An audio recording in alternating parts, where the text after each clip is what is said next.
Check वहाँ चले गए थे, वहाँ पर वहाँ भी स्थिति रिफ्रेश कीजिए। ज्यादा नहीं गिर रहा है, थोड़ा मौसमी जब वही दारू मटन चिकन से होने लगते हैं ना, 2-3 दिन से लगातार मटन का पार्टी चल रहा है, मीट लस्सी, लेकिन कुछ एरिया। चलिए हम लोग लाइव है।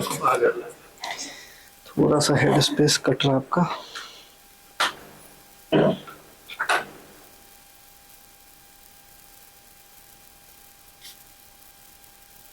आप अपना दोनों हाथ मेरा ही सौरभ जी, एक चेयर चेयर जो पीछे नीचे उधर से मंगवा लेते हैं।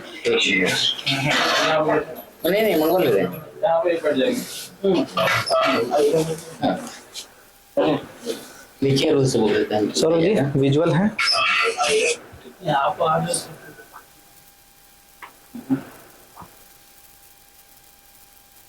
ये चेक रहे हैं ना।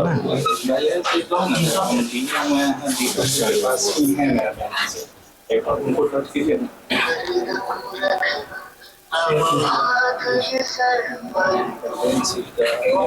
एक चेयर और दीजिए तुमको, एक चेयर और लेते हैं। ठीक ठीक ठीक, तब तक हम अरेंज भी कर देंगे।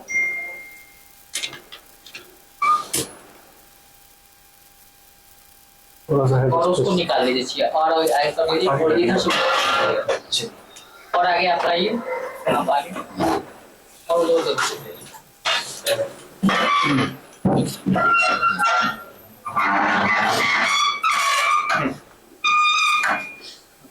ठीक है। चेयर दीजिए, वो खड़े हैं इनको दे दिए ना, यहाँ पे दीजिए ना चेयर।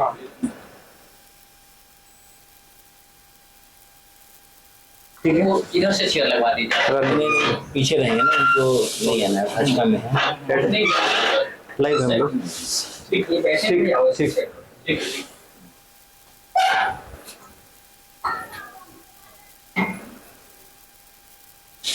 नमस्कार प्रणाम, मैं पवन कुमार सिंह और चुनावी माहौल है, हाजीपुर का मिजाज है और लगातार पब्लिक पोल हो रहा है। कई संगठन कई समुदाय अपना अपना विचार रख रहे हैं।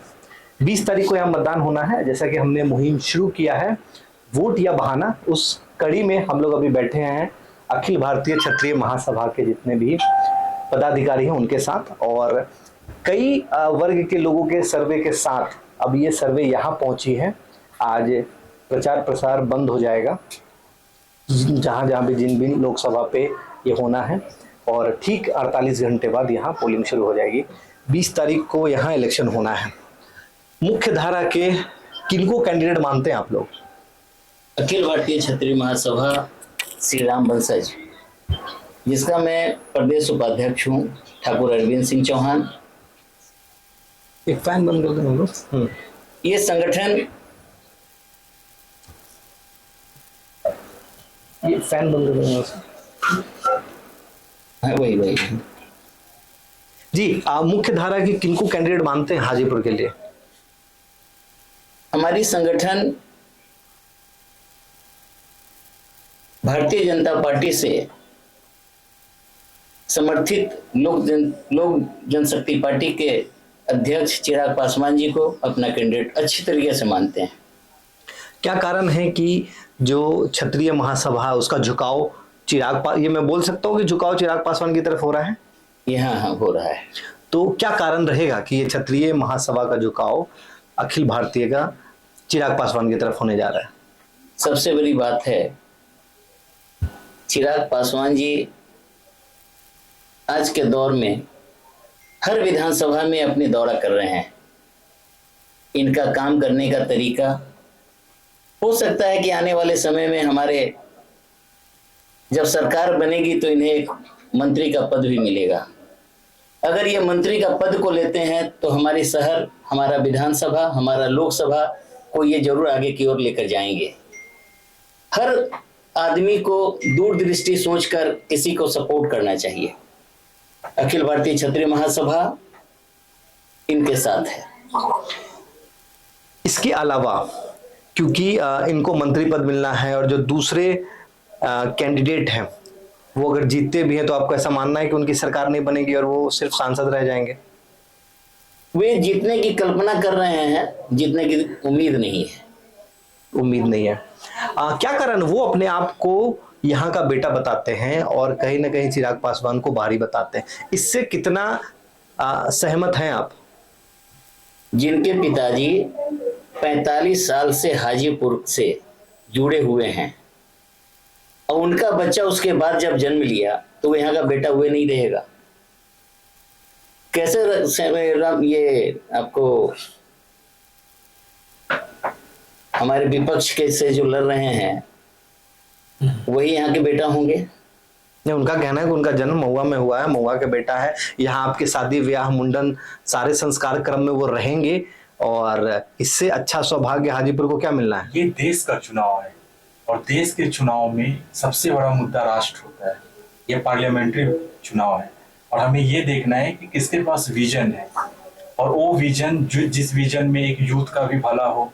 हमें मुंडन और श्राद्ध वाले घर को तो फैमिली मेंबर नहीं चाहिए ना, हमको तो एक ऐसा स्ट्रॉन्ग होल्ड प्राइम मिनिस्टर चाहिए जिसके पास एक विजन है कि अपकमिंग 5 इयर्स में इंडिया टॉप 3 इकोनॉमी में जाएगा, जिसके पास एक विजन है कि 2047 में जब इंडिया अपना 100 ईयर सेंचुरी बनाएगा तो भारत एक डेवलप्ड कंट्री होगा। तो ये तो कांग्रेस भी कह रही है कि अगर आप उनकी सरकार बनाते हैं, उनके मैनिफेस्टो में ये सारे डेवलपमेंटल प्रोग्राम्स हैं। आपको एक बहुत लंबा अरसा दिया गया, आपके पास कहने के लिए कुछ बचा नहीं है और ये जो कह रहे हैं ना, ये कहने वाले लोग नहीं, ये करने वाले लोग। 10 सालों में इन्होंने हर वो बात कहा जो इनके मैनिफेस्टो में था। तो मैनिफेस्टो ओरिएंटेड पार्टी है बीजेपी और बीजेपी के द्वारा कहा गया एक एक वर्ड में ना ब्रह्मा का लकीर है। राजा हरिश्चंद्र का अगर उन्होंने कहा है कि सीए लागू होगा तो सीए लागू होगा, अगर उन्होंने कहा है कि इंडिया टॉप 3 इकोनॉमी होगा तो होगा। और ये वो नहीं कह रहा है, आज की द हिंदू न्यूज़पेपर आप पढ़ेंगे ना, यूनाइटेड नेशन का रिपोर्ट आप देखिए। यूनाइटेड नेशन ने कहा है कि कोविड के बाद जो जनवरी में उन्होंने इकोनॉमी को लेकर अपना एडवाइजरी जारी किया उसमें 2.7% ग्लोबल डेवलपमेंट दिखाया है। और इसका पूरा क्रेडिट किसको दिया पता है आपको? इंडिया को। क्यों दिया इंडिया को क्रेडिट? इंडिया का जो बुल मार्केट है, जो ग्लोबल मार्केट है, जो निवेशकों को इतना अच्छा पसंद आ रहा है, अगर आप टेस्ला इंडिया आना चाह रहा है और बात बात कॉन्स्टेंटली वो इंडिया से टच में है, तो इसके पीछे मुख्य वजह क्या है कि हमारे पास पॉलिसी पैरेंथेसिस नहीं है, एक ट्रांसपेरेंट पॉलिसी, हमारे पास एक विजन है, एक डॉक्यूमेंट है। और चिराग भैया के पास भी वही चीज है, बिहार फर्स्ट और बिहारी फर्स्ट के विजन के साथ चिराग पासवान पूरे बिहार में सभी लोग, पूरे बिहार के सभी युवाओं के चहेते बने हुए हैं, क्योंकि एक विजन के साथ। शिव चंद्र राम के पास आपका यही विजन है कि मुंडन में जाएंगे, शादी में जाएंगे, श्राद्ध में जाएंगे। वो कभी भी किसी मीडिया वाइट में अपना विजन बताते हैं? चलिए, आपने कोविड की बात की और आपने बिहार फर्स्ट बिहारी फर्स्ट की बात की। ये दोनों आज के समय में बहुत विवादित हो गया। ऑपोजिशन का कहना है कि कोविड के दौरान जितने भी वैक्सीन लगे उसकी भी एक रिपोर्ट गई है जहां कोर्ट में ये माना गया है कि इसके साइड इफेक्ट है जो मेंटल डिसबैलेंस और हार्ट अटैक का एक कारण बन रहा है। दूसरा, ये जो बिहार फर्स्ट बिहारी फर्स्ट का जो नारा था वो तो लंबे टाइम से चुनावी माहौल में काफी धूमिल हो गया, क्योंकि जिनके विरुद्ध ये मुहिम चला था आज उन्हीं के साथ हैं, उनके आशीर्वाद लेकर वो चुनाव लड़ रहे हैं। तो और एक टिकट खरीद बिक्री का भी एक बहुत बड़ा आरोप लगा, जिसमें वो पूरा जो मिशन था बिहार फर्स्ट बिहारी फर्स्ट वो परिवार फर्स्ट में कन्वर्ट हो गया। और अब जब हम बात करते हैं कि ये जो आपने चीजें रखी है, क्षत्रियों का भी जो सम्मान था देश में वो लगातार धूमिल हो गया, हत्याएं हुई, पगड़ी उछाली गई। आज क्षत्रिय के पास विकल्प नहीं है, इसलिए वो भाजपा के साथ है, चिराग पासवान के साथ है, या आने वाले भविष्य में अगर कोई अच्छा विकल्प होगा?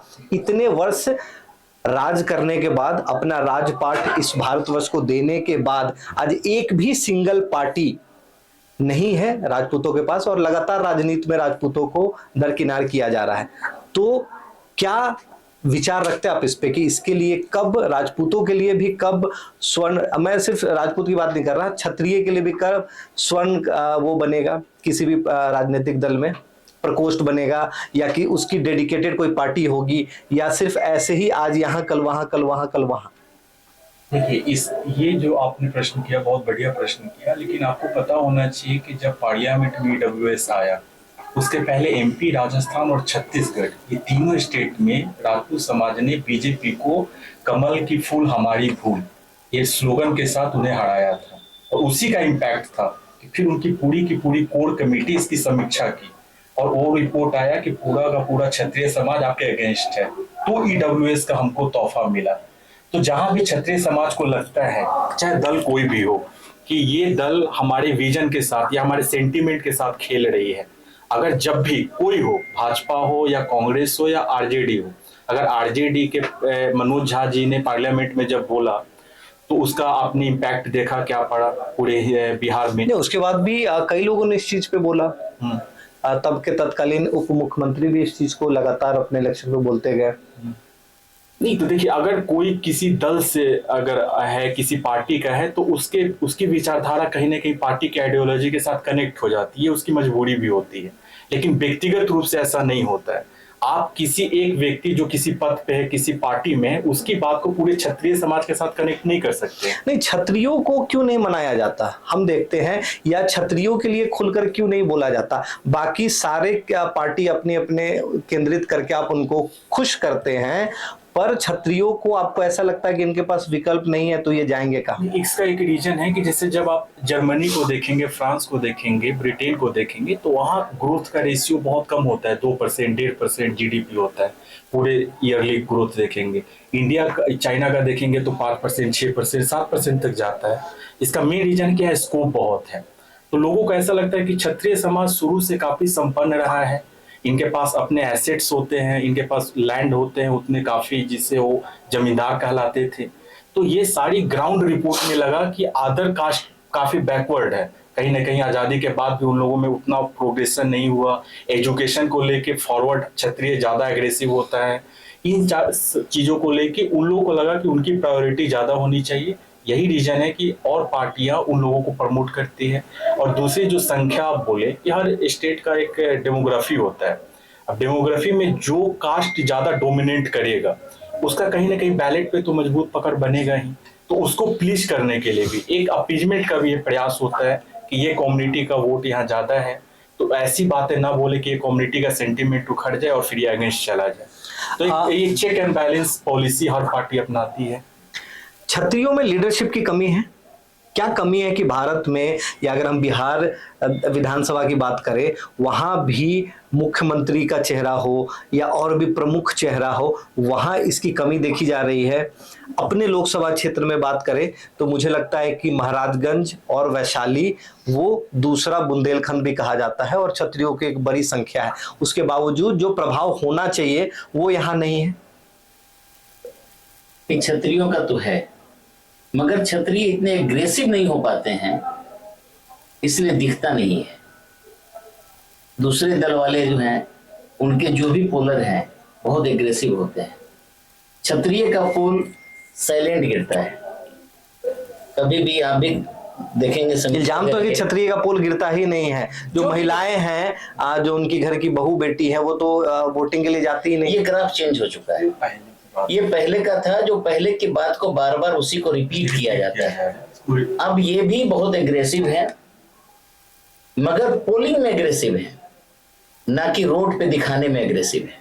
ये कम्युनिटी एक संभ्राम कम्युनिटी है। ये कम्युनिटी ये आपको रफ नहीं डील करते हैं। इनकी प्रेजेंटेशन एक लगेगा कि एक अच्छे संस्था से जुड़े हुए हैं, एक सिविलाइज्ड फैमिली है, और सिविलाइज्ड ढंग से इनकी प्रेजेंटेशन होती है। अभी यहाँ की राजनीति की बात करें तो क्षत्रिय चिराग पासवान जी की पार्टी में एक क्षत्रिय का जाना हुआ और एक क्षत्रिय का आना हुआ, तो क्या लगता है इससे कितना प्रभाव पड़ेगा? मैं बात कर दूं कि इंजीनियर रविंदर सिंह ने पार्टी छोड़ा और रामा सिंह ने पार्टी को ज्वाइन किया, इससे कितना प्रभाव होगा, कितना नुकसान होगा? इसी के साथ एक और सवाल कि इंजीनियर रविंदर सिंह अपने पूरे दल बल मुहिम के साथ कैंपेन में लगे हैं कि वो लोगों को ये विश्वास दिला पाए कि जो ठगी बिहार उनके साथ हुई है वही बिहार के साथ हो रही है और ये आगे भी होगी। इंजीनियर रविंदर सिंह कभी भी क्षत्रिय महासभा का एक बैनर लेकर चलते थे, क्षत्रियों के लिए कुछ भी नहीं करते थे। इसके पहले 5 साल 6 साल तक लालू यादव जी का तलवा चाटे कहें या उनके पीछे रहे। जब लालू यादव जी ने जो अपने पास से निकाले बेइज्जत करके, तो उन्हें कुछ जगह मिला नहीं तो चिराग पासवान के पास गए। चिराग पासवान आज के दौर में उन्हें टिकट नहीं दिए, उसके बहुत सारे रीजन होता है। एक सिटिंग विधायक सांसद को हटाकर किसी दूसरे को देना चिराग पासवान जी को अच्छा नहीं लगा, या उसके कोर कमेटी को अच्छा नहीं लगा, क्योंकि हमारा सीट कहीं चला न जाए। इंजीनियर रविंदर जी में वे कैपेसिटी नहीं है कि एक लोकसभा की लड़ाई लड़ सके। अगर वे अपने आप को क्षत्रिय नेता कहते हैं तो अपनी कैरियर में कितने क्षत्रियों के लिए काम किए हैं, कितने क्षत्रिय बच्चियों को शादी करवाए हों, किसी बेरोजगार को रोजगार दिए हों, कोई क्षत्रिय अगर बीमारी हो गई है तो उसको हॉस्पिटलाइज सपोर्ट किए हों। आज राजनीति की दौर आ गई, उन्हें टिकट नहीं मिला तो अब क्षत्रिय महासभा बनकर एक टीम को लेकर चल रहे हैं कि हम क्षत्रिय को लेकर चल रहे हैं। मैं आपको बोलता हूं, उनके आने जाने से हम क्षत्रियों के ऊपर यानी भाजपा के ऊपर, मैं चिराग पासवान जी को भी नहीं जानता हूं या उनमें भी कमी हो सकती है, मगर ये मिशन, ये इलेक्शन मोदी जी को जानकर, मोदी जी को देखकर, मोदी जी को समझकर हम लोग वोट दे रहे हैं। हमारा विजन हिंदू राष्ट्र की कामना है, हमारी सम्मान प्रतिष्ठा इनके रहने से ही मिलेगा। रही बात वोट का, अगर कोई कहते हैं दूसरे को दे रहे हैं तो हर का मैनिफेस्टो देख लीजिए। आप कांग्रेस का भी मैनिफेस्टो देख लीजिए, आरजेडी का भी मैनिफेस्टो देख लीजिए, और कम्युनिस्ट का भी मैनिफेस्टो देख लीजिए, और हमारा भाजपा का भी देख लीजिए। भाजपा हमें हर मोड़ पे बताता है कि राष्ट्र से बढ़कर कोई है नहीं, कोई ऐसा इसका प्लान नहीं है, कोई ऐसा मैनिफेस्टो नहीं है जो राष्ट्र के हित से हटकर हो। तो ये क्षत्रिय महासभा अखिल भारतीय का पूरा झुकाव और जो चेहरा है वो नरेंद्र मोदी को देखकर हो रहा है, ये कहना चाह रहे हैं आप। जी। तो आपको लगता है कि जनसंख्या के हिसाब से राजनीतिक जगह मिलनी चाहिए, कम है, या और जगह बढ़ानी चाहिए? नहीं, अगर बिहार की कहा जाए तो बिहार में हमें सही मिला है। ये गलत कहें कि हमें एनडीए की तरफ से सीट की कमी मिली है। अगर 40 सीट है, हमारी संख्या के अनुसार अगर 5 सीट मिला है तो कमी नहीं है, इसको मान के चलना होगा। मीडिया में अभी कुछ दिनों से एक वीडियो बहुत वायरल हो रहा है, उसमें ऐसा दावा किया जा रहा है कुछ मीडिया कर्मियों द्वारा, जो लगातार सोशल मीडिया पे चल रहा है, कि राजपूत के एक बहुत बड़े स्थानीय नेता को चिराग पासवान ने दरकिनार किया है। आपको लगता है कि इसमें थोड़ी सी भी सच्चाई है? देखिए, महत्वाकांक्षी बहुत लोग होते हैं और महत्वाकांक्षी होना भी चाहिए। राजनीति कर रहे हैं तो महत्वाकांक्षी बनना चाहिए, मगर हम अपना, अगर हमें भी इच्छा होगी कि हम सांसद बन जाए, पहले अपने अंदर झांक तो लें। नहीं, मैं आपको इस विवाद को मैं खुल के बता दूं कि अभी प्रधानमंत्री जी एक स्टेज पर आए थे और कुछ मीडिया कर्मियों द्वारा ऐसा वीडियो चलाया गया जहां कुछ ऐसा उन्हें ये संदेह हुआ। हालांकि उस वीडियो की पुष्टि हम नहीं कर रहे और हमने उस वीडियो में भी देखा है कि ऐसी कोई बात नहीं है। उन्हें चिराग पासवान जी ने अपने करीब बुलाया था, जिसको मीडिया ने क्षत्रियों को ये दिखाने के लिए या दो गुट करने के लिए ऐसा चलाया कि शायद वहां पे उनको दरकिनार किया गया है। लेकिन जब हमने पूरी वीडियो की पड़ताल की तो हमने ये पाया कि चिराग पासवान जी ने उनको अपनी तरफ, अपने साथ, अपने बराबर में लाने के लिए उन्होंने अपने साथ लिया था। तो ऐसी राजनीति जो क्षत्रियों को क्षत्रिय से ही भिड़ाया जाता है, और क्षत्रियों में एक और चीज कमी देखी गई है कि वहाँ जो लीडर्स हैं वो बहुत कम है, और या वो किसी एक को अपना लीडर नहीं मानते। ये आरोप से आप कितना? देखिए, सबसे बड़ी बात है, कोई माने या ना माने, क्षत्रिय लीडरशिप शुरू से करते आया है, और लीडरशिप जो करता है वो हर आदमी अपने आप को लीडर समझने लगता है। ये कमी है, किसी एक को नहीं मानता है, और हर पढ़े लिखे चाहते हैं कि हमें लीडर बन जाए। मगर इसके बावजूद भी मत की बात आती है तो हम लोग एक जगह जाते हैं। आज हम हाजीपुर के लिए भी कह रहे हैं, कल हमारी दौरा महाराजगंज के लिए भी रहेगा, और कल डोर टू डोर हम छपरा में भी मिलेंगे। वैशाली जाएंगे आप समर्थन देने? एकदम जाएंगे। तो जितने भी सीट पे क्षत्रिय हैं उनको समर्थन देने के लिए क्या आपकी संस्था हर वो बूथ पर, हर उस लोकसभा में मौजूद रहेगी? पहले मैं हाजीपुर से चर्चा करता हूँ। हाजीपुर में अखिल भारतीय क्षत्रिय महासभा श्री राम वंशज के 10,000 कार्यकर्ता हैं। अगर 10,000 कार्यकर्ता हैं तो उनके घर में अगर 5 मेंबर हैं तो हमारी 50,000 केवल हमारी क्षत्रिय महासभा की संख्या है। और ये क्षत्रिय महासभा 100% चिराग पासवान जी को वोट डालेगा। हम शिवहर में भी हमारी क्षत्रिय महासभा राम वंशज वहाँ कार्य कर रहे हैं, हम महाराजगंज में भी काम कर रहे हैं, हम छपरा में भी काम कर रहे हैं। पवन सिंह को वोट पड़ेगा? डेफिनेटली पड़ेगा, बिल्कुल पड़ेगा। नहीं, मैं जात पे नहीं जाऊंगा। हमारा मिशन राष्ट्र को मजबूत करने का है, और राष्ट्र को मजबूत नरेंद्र मोदी जी का विजन है। मैं नरेंद्र मोदी जी से अलग नहीं जाऊंगा। तो यही तो आरोप है कि क्षत्रिय ही क्षत्रिय का साथ नहीं देते। यही तो विवाद है इतने लंबे टाइम से कि क्षत्रिय भारतीय राजनीति में इतना पीछे जा रहे हैं। नहीं, देखिए, पवन सिंह जी पे आपने चर्चा किया। पवन सिंह जी को भाजपा ने आसनसोल से समय दिया, जगह दिया लड़ने के लिए। पवन सिंह का इस्तेमाल भाजपा ने पिछले 10 से 15 सालों तक किया, भीड़ को इकट्ठा करने के लिए, केंद्रित करने के लिए, सभाओं में महफिल जमाने के लिए। और जब वक्त आया टिकट देने का तो 2019 में भी उनको टिकट नहीं मिला, और अब जब टिकट मिला तो वो एक ऐसे सीट पे मिला जहां उनको अपनी काबिलियत पे या कहें तो अपने पैसे पे उनको वो सीट निकालना था। अगर तो वो सीट निकालते तो उनको जगह मिलती, यानी जो हारा हुआ सीट है, जो डेड सीट है, जिसपे बड़े बड़े दिग्गज नेता नहीं जा रहे, उन पे पवन सिंह को भेजा गया। अब एक पहलू ये है कि उन भाजपा को लगती है कि ये बहुत मजबूत दावेदार है, ये सीट निकाल लेगा, या उसने भाजपा ने पवन सिंह को वेस्ट कर दिया। अगर किसी और सीट पर पवन सिंह होते तो डेफिनेटली एक सीट वो भाजपा जीत कर आती, 400 के इस लक्ष्य में वो एक प्लस करता।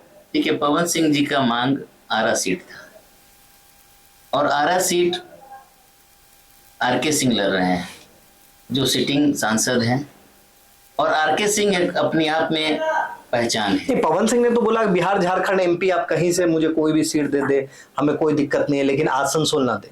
पहले तो उनकी मांग वही थी ना, आरा ही मांग कर रहे थे। नहीं, ऐसा उनकी टीम का कहना है कि कभी उन्होंने, अगर आज भी कहा जाता कि अगर आरके सिंह का सम्मान नहीं होता तो राजद तो उनको टिकट दे ही रही थी, और राजद के साथ वो बहुत आसानी से अगर खड़े हो जाते उस आरा में, तो मुझे लगता है कि शायद वो जीतते ना जीतते पर आरके सिंह जरूर हार जाते। नहीं, पवन सिंह सही है, पवन सिंह से हम लोग को कोई कंट्रोवर्सी नहीं है, और बहुत सही जा रहे हैं वो। और हर इंसान, रविंद्र सिंह भाटी को बीजेपी टिकट नहीं दिया, फाइट किए कि नहीं किए, ये ना फाइट। पवन सिंह कहीं से गलत नहीं है, और आपका स्टेटमेंट बिल्कुल सही है। इस बात से हम पूरी तरह सहमत हैं कि पवन सिंह बंगाल से फाइट नहीं करना चाह रहे थे। बिहार, यूपी, झारखंड, ये 3 स्टेट का उन्होंने नाम, उनका जो कोर कमेटी है, जो टीम है, उन्होंने प्रपोजल दिया। बीजेपी ने इनको सीरियसली नहीं लिया, या उनको लगा कि ये फाइट नहीं देंगे। बट ग्राउंड रिपोर्ट है, बहुत मेरे काफी फ्रेंड सर्कल है वहाँ पे, और मेरी कॉन्स्टेंटली बात, कल 2 घंटे मेरी बात हो रही थी वहाँ पे। काफी अच्छा लॉबी कर रहे हैं, और इस मामले में राजपूत समाज ऐसा कुछ नहीं है, पवन सिंह के कहीं निगेटिव हम नहीं। पवन सिंह को बहुत दबाव भी दिया जा रहा है, ऐसा कहना है। उनको डर है कि कहीं उनका नॉमिनेशन ना रद्द हो जाए, इसलिए उन्होंने अपने मां का भी नॉमिनेशन करा। एक्सेप्ट हो चुका है, एक्सेप्ट सिंबल भी डिस्ट्रीब्यूट हो चुका है। 2 तारीख को पोलिंग है काराकाट में, तो वहाँ कोई ऐसा सीन है नहीं, और काफी एफर्ट भी कर रहे हैं, काफी हार्ड वर्क कर रहे हैं, और करना चाहिए। पॉलिटिकली अगर आपको एसेसिनेट किया जाए तो फिर अपने स्वाभिमान के लिए फाइट नहीं कीजिएगा, फिर कोई दल को हम नहीं मानते हैं। अगर राजपूत समाज ही तो एक ऐसा समाज है जो अगर उसको लगे कैसे हुआ, चेतनानंद क्यों आरजेडी से हट गए, आप किसी दल में होने का मतलब, अगर आप जैसे भी आपने उदाहरण दिया रामा सिंह आरजेडी में थे और फिर अभी लोजपा रामविलास में गए, सबकी आजादी है, स्वतंत्र। ये समाज तो कभी किसी का वो नहीं रहा ना, फॉलोअर नहीं रहेगा ना, जहां लीडरशिप की जरूरत होगी वहां लीड करेगा। पवन सिंह अपने जगह पे बिल्कुल सही है। तो यही तो डर होता है किसी भी पार्टी को कि हम क्षत्रियों को या राजपूतों को पूरी तरह कंट्रोल नहीं कर सकते, बिल्कुल नहीं कर तो सकते। ये हमारे हिसाब से नहीं चलेंगे, तो राजनीति में इनको थोड़ा सा दबाया दिखा ना जी, एमपी और राजस्थान जैसे जगहों पे, छत्तीसगढ़, हिमाचल, सब जगह दिखा। पिछले इसके बिफोर वाले, और इसका डैमेज कंट्रोल लोग सही से किया भी है, तब वहां पे लोग गेन किया, दिखा। ऐसा नहीं है, अंडर करंट तो है ही। अगर आप हमारे निगेटिव जाएंगे तो फिर तो आपको उसका खामियाजा भुगतना पड़ेगा। हम लोग क्षत्रिय, अखिल भारतीय क्षत्रिय महासभा श्री राम वंशज का कोई भी कार्यकर्ता किसी दल का लिखित रूप से सदस्य नहीं है। पहले आपको इंश्योर करना चाहेंगे। तो हमारा विजन डायरेक्ट है कि अगर हमारे समाज के किसी भी व्यक्ति पे कहीं भी किसी तरह, कैसे अभी अंकल बोले आपके सामने कि हम लोग सीवर भी जा रहे हैं, कल सिग्रीवाल जी का कैंपेन में जा रहे हैं, माननीय सांसद राजीव प्रताप रूडी जी के लिए भी कैंपेन में जा रहे हैं, बीना सिंह जी के लिए भी कैंपेन में, और आज सुबह 3 घंटे चिराग भैया के लिए लगे हुए थे यूथ फील्ड में। तो हम लोग का नजर सभी लोगों पे है, और अपना समाज सुदृढ़ हो, इस पहले समाज। आपको लगता है कि चिराग पासवान जी मान सम्मान करेंगे क्षत्रियों का, खासकर हाजीपुर में? नहीं, तो ऐसा थोड़ी है कि ये कोई रजिस्ट्री हो जाएगा हाजीपुर लोकसभा। उनके पिताजी को भी एक बार गुरूर हुआ था, तो राम सुंदर दास जी से हारे थे ना। तो गुरूर तो किसी का भी टूटता है, इंदिरा गांधी का भी टूटा, जयप्रकाश नारायण तोड़े थे। तो चिराग जी तो भी न्यू एंट्री है, बहुत लंबा भी पॉलिटिकल कैरियर तो इनका है नहीं। इसी बार इतना इनवाइट लोग हुआ उनसे, तो उसको काउंटर किए, तभी तो रामा सिंह को लिए, चेक बैलेंस तो किए। तो वो समझ रहे हैं इस चीजों को, और वो इस चीज में काफी एक्टिव है, और उनका जो अवेयरनेस है पॉलिटिकल काफी साउंडेड है, फ्यूचर दिखता है उनका। और उस ब्राइटनेस के साथ, और मोदी जी के सानिध्य में है, तो डेफिनेटली इन चीजों से वो सीखेंगे और वीकनेसेस पे काम करेंगे तो आगे कंटिन्यू करेंगे, नहीं करेंगे तो यही ऋतुराज कुमार सिंह आपके मीडिया के सामने बोलता है, सबसे पहले ब्लैक झंडा दिखाएंगे उनके गाड़ी के आगे। तो अभी इसी के साथ हम लोग इस पूरे लाइव सेशन को एंड करेंगे। और ये जो एक सोच था अखिल भारतीय राष्ट्रीय महासभा का, राम वंशज का, क्या क्या अपील करना चाहेंगे क्षत्रियों को? पहले तो बहुत ही अच्छा ये क्वेश्चन आपने किया। अभी जो मैं क्या कह रहा हूँ कि क्षत्रियों को ही नहीं, जैसा कि हमारा मिशन चल रहा है कि वोट करेंगे या बहाना, क्या देंगे आप, वोट या बहाना? एक बार मैं चाहता हूँ कि आप लोग अपील करें सभी वर्ग के लोगों से। इलेक्शन कमीशन ऑफ इंडिया की तरफ से सारे टेलीफोनिक कॉल जा रहा है हर व्यक्ति को, और जो पिछले कुछ चुनाव में जो मतदान में कमी देखी गई, बड़ा दुर्भाग्य है कि हम सब जानते हैं कि हर त्योहार साल में एक बार आता है, 1 इन अ ईयर, और 5 साल में 5 बार होता है, लेकिन चुनाव 5 साल में एक बार होता है। तो और आज का यूथ, और बिहार जैसे राज्य जहाँ माइग्रेटेड लोग जाते हैं, जो अलग अलग जगहों पे काम कर रहे हैं, चाहे आईटी फील्ड में बेंगलुरु भरा हुआ है, दिल्ली बॉम्बे भरा हुआ है, छठ में जिस तरह हम लोग आते हैं सेलिब्रेट करने, होली में आते हैं, सभी लोगों को मेरा यही मैसेज है, जितने भी आपके व्यूअर देख रहे हैं, या आप भारत के किसी भी कोने में हो, जब तक आपका पॉलिसी अच्छा नहीं होगा, देश का लीडरशिप क्वालिटी इंप्रूव नहीं होगा, तो फिर यूक्रेन बनते देर नहीं लगेगा, ठीक है ना, क्योंकि आपके नेबर कभी आपके फेवर में नहीं थे। तो इसलिए ये 1 दिन या 2 दिन अगर आप जॉब से बैकआउट करते हैं, लीव अप्रूवल कराते हैं, या इमरजेंसी लीव लेते हैं और वोट करते हैं, तो ये देश का चुनाव है, किसी व्यक्ति विशेष का चुनाव नहीं है। तो देश के लिए वोट करें, किसी जाति के लिए वोट ना करें, किसी पार्टी के लिए भी वोट ना करें, देश के लिए करें। अगर आपको किसी कैंडिडेट से किसी भी तरह का कोई व्यक्तिगत या कोई एक सामूहिक रूप से विरोध है, ठीक है, आपके पास बहुत सारा अवेलेबल ऑप्शंस हैं, तो आप लेकिन वोट जरूर करें। क्योंकि मैंने बहुत यूथ के साथ इंटरेक्ट करके एक चीज देखा है कि लोगों का इस बार पता नहीं क्यों ऐसा है कि एक तो समर भी देख रहे हैं, काफी स्कॉर्चिंग हीट हो रही है, और दूसरा मैं यहाँ पे 2-3 चीज ऐड कर दूं। हीट वेव को देखते हुए जिला प्रशासन ने कई व्यवस्था की है, शेड लगाए जा रहे हैं, प्रॉपर पानी की व्यवस्था की जा रही है, क्यू की व्यवस्था की जा रही है ताकि जल्दी से जल्दी वोटिंग हो, और मेडिकल टीम रहेगी, एनएम की पूरी टीम रहेगी, मेडिसिन का पूरा किट रहेगा, ताकि और जगह जगह पे शेड भी बनाया गया ताकि इस हीट वेव से जो इलेक्शन को जो प्रभाव पड़ेगा उसको कम किया जा सके। और इसी वोट अपील के साथ, चाहे आप जिस भी पार्टी को वोट करें, जिस भी कारण वोट करें, चाहे आपका प्रत्याशी कोई भी हो, आप पोलिंग बूथ तक जाएं, वोट देने जाएं, खुद भी जाएं, आसपास के लोगों को भी लेके जाएं, और इस त्योहार को बहुत ही धूमधाम से मनाएं। इसलिए नहीं कि ये एक इलेक्शन का माहौल है या आपको किन्हीं ने बोला है, ये एक देश का पर्व है और नेशन बिल्डिंग में, देश के निर्माण में अपना एक सहयोग दे। इसी अपील के साथ टीम पवन भारतीय टीवी के इस लाइव को वोट या बहाना सेशन को खत्म करेगा और आखिरी के वही शब्द हैं कि आप स्वतंत्र हैं, अपने वोट का अधिकार आपका है, आप जाएं और खासकर अपने घर के महिलाओं को भी वोट करने के लिए प्रेरित करें। और हम लोग फिर मिलेंगे अगली कड़ी में। आज पूरे दिन का सीक्वेंस है, हम लोग लगातार ये पब्लिक पोल कर रहे हैं और लोगों को जागरूक कर रहे हैं कि ज्यादा से ज्यादा वोटिंग परसेंटेज बढ़े। हमने टारगेट लिया है जो बहुत बड़ा नहीं है, 65% का जिला प्रशासन ने भी ये अनुमान लगाया है कि शायद 20 वाले इसमें 65 के आसपास कुछ बढ़त देखने को मिले। लगातार 13 वाले में कुछ परसेंटेज गिर गई थी, हालांकि फिर भी वो पिछले बार से थोड़ी सी रिकवर हुई थी। तो इसी के साथ हम लोग लाइव को एंड करते हैं। तब तक के लिए नमस्कार प्रणाम। मैं टीम पवन से पवन कुमार सिंह, भारतीय टीवी पे।